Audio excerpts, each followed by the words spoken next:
All right, we're going to take a journey inside one of the most common, but also one of the most invisible human experiences out there, a migraine. And this isn't just a story about pain. Oh no, it's a story that unfolds in chapters, and it often starts long, long before the headache even shows up. And that's really the first big twist in this whole story. You see, a migraine almost never just shows up with a bang. It starts with a whisper. Something so quiet, it's incredibly easy to just brush it off.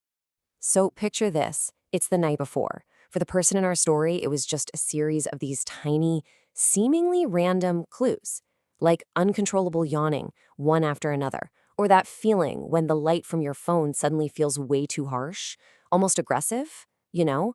Well, these were the very first signals from a brain that was getting ready for a storm.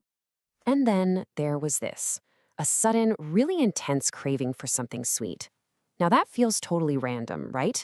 But it wasn't. It was just another piece of this early warning system.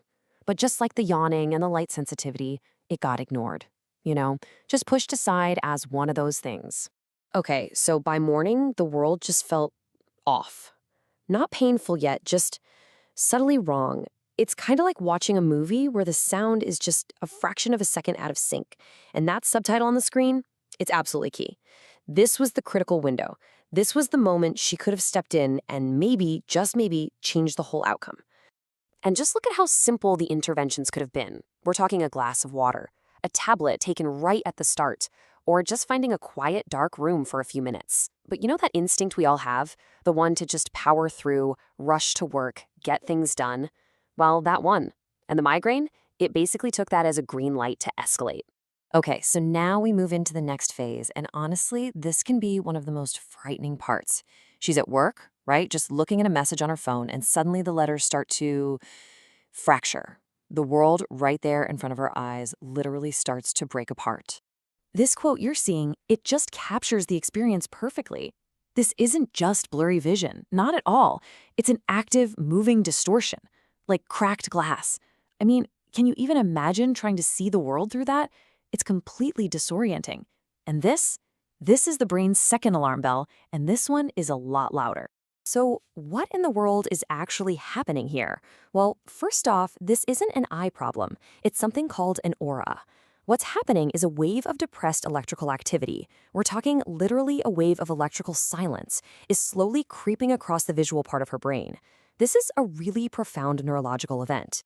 And right here, we've arrived at the point of no return because she waded through all those subtle signs, and then even through the visual aura, that window for simple, effective treatment, it just slammed shut. The cascade of events happening inside her brain was just too far along now. About an hour after the aura fades, the pain arrives. And listen to this description because it's so important. This isn't a dull ache. It's a rhythmic hammer. It's this pulsing, throbbing pain that's perfectly in sync with her own heartbeat. It feels targeted, precise, and just deeply invasive. So what's the crucial point here? It's this. Reaching for a standard painkiller now, it's pretty much useless. The migraine has already triggered this whole complex cascade of inflammation and nerve stuff in the brain. The train has already left the station, and it's on a totally different track, one that those simple painkillers just can't get to anymore. All right, this brings us to a really critical part of this story, the battle. But here's the thing. Fighting a migraine isn't about just being tough. It's about being smart. So let's take a look at the difference between what actually feeds the storm and what can help calm it down. I mean, just look at the stark contrast on this slide. On the one side, you have everything that made it worse. Trying to push through work, sitting under bright lights, ignoring the nausea, basically just adding more stimulation. Because you got to understand, migraine feeds on sensory input. And then on the other side, what finally helped? Surrender. We're talking no light, no sound, no movement, a total sensory retreat. And this quote, this is so important.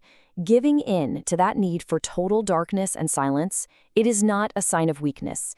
It is a strategic, necessary, and frankly, an active form of treatment. At this stage, it's pretty much the only medicine that's going to work. So after the peak of the storm finally passes, you might think the story's over, but it's not. The intense pain might fade, but what's left behind is often called the migraine hangover or migraine shadow. It's this feeling of just being completely drained. You feel slow and just physically exhausted. And from this whole ordeal, the lessons are crystal clear. You can see them right here. Waiting, that's the enemy. Trying to push through, it just makes the suffering last longer. And maybe most important of all, understanding that this is a neurological attack, not just stress or a reaction to a bad day. Realizing that is the absolute first step to managing it. Okay, but this brings up a really, really vital question. If a migraine can be this intense, how do you know when it might be something even more serious? How do you know when to stop trying to handle it yourself and get immediate emergency care? All right, I need you to pay close attention to this. These are the non-negotiable red flags. A sudden explosive headache, they call it a thunderclap headache for a reason, that's an emergency. A headache that comes with a fever or weakness, emergency. Or a headache that just feels completely new and different from anything you've ever experienced, you do not wait these out. You seek help immediately. So let's kind of wrap this up by talking about a bigger picture understanding here, because this whole condition is so often misunderstood. It carries this heavy, heavy weight of stigma, and we really need to start dismantling that. And this right here gets to the absolute core of that stigma. Having a migraine attack does not mean you're being dramatic. It doesn't mean you're lazy, and it definitely doesn't mean you are weak. This is not a character flaw. It's a debilitating and very legitimate neurological condition. I absolutely love this reframing of the whole issue. Instead of seeing it as some kind of defect, this perspective suggests a brain that's simply wired differently. Maybe it's more sensitive, maybe even more perceptive, but that also makes it more vulnerable to these intense neurological storms. So, if any part of this story has felt familiar to you, if you've seen yourself in any of this, the message is really, really clear. Don't just adjust to the suffering. Don't just accept it and learn to live with it. Instead, try adopting this new 3-step approach. Number 1, understand it. Really learn what's happening inside your brain. Number 2, respect it. Listen to its signals and what it needs. And number 3, based on all that, treat it early and treat it effectively. And we're going to end on this final, powerful thought. A migraine isn't just a headache. It's a story, a really complex story that your own brain is trying to tell you over and over again. And the key isn't to try and silence that story, but to finally learn how to listen.